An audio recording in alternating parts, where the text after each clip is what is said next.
What's the planet that they've discovered that's out there that you and Eddie are always talking about? Oh, well, they haven't really discovered it. I mean, there's no scientific evidence. It's called Nibiru. Yeah, Nibiru. Yeah. But the idea is based on Zecharia Sitchin, who is a biblical scholar, who is a guy who translated the Sumerian text. Sumerian text is the oldest known written language.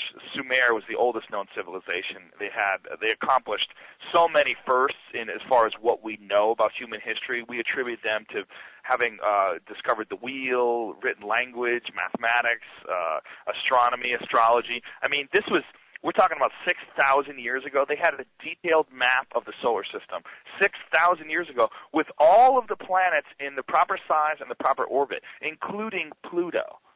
And we didn't know about Pluto until 1970, and it was a planet for 30-some-odd years before we decided to declassify it as a planet. But they knew about Pluto 6,000 fucking years ago. I mean, that's incredible. I mean, there was people that were being put to death thousands of years later because they suggested that the world was round and that the world wasn't that the Earth wasn't the center of the universe.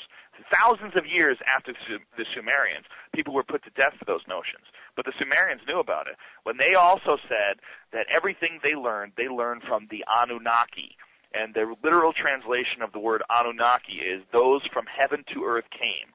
And it's the Elohim in the Bible. And the idea of the Elohim, like in the Bible, the way Zecharia Sitchin breaks it down, is that it's those who came down, or the gods, or giants. And there's all these different ways of describing or translating what he said. But what he attributes it all to is another planet that it's on an elliptical orbit that comes in between Mars and Jupiter every 3,600 years. And this planet is called Nibiru.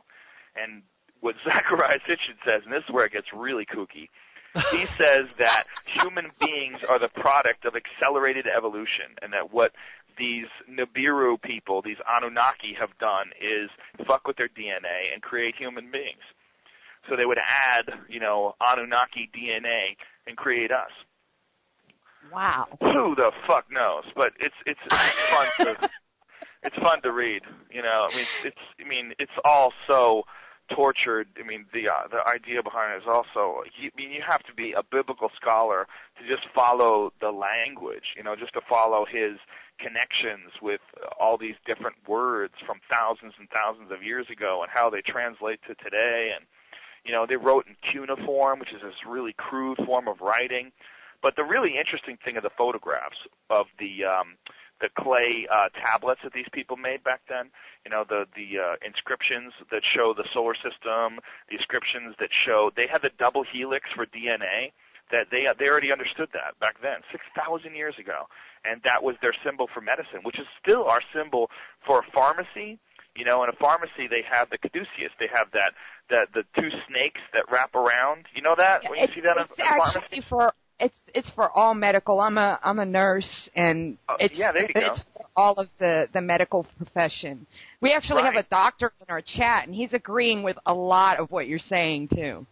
Oh, well, that's what he said represented it. He said that represented a double helix of DNA, and that they understood this. There's images back then from 6,000 years ago that Zecharia Sitchin believes is a depiction of genetic evolution, or genetic manipulation. Like the idea being that these people came from another planet and made humans. Who knows? Who knows, I mean, that people will think that's ridiculous, but yet they'll go to church and believe Jesus walked on water and came back from the dead. It's like what people choose to believe is ridiculous and not believe is ridiculous is very fascinating. Human beings are very curious animals. Hey, you know what, Joe? Jesus didn't tap.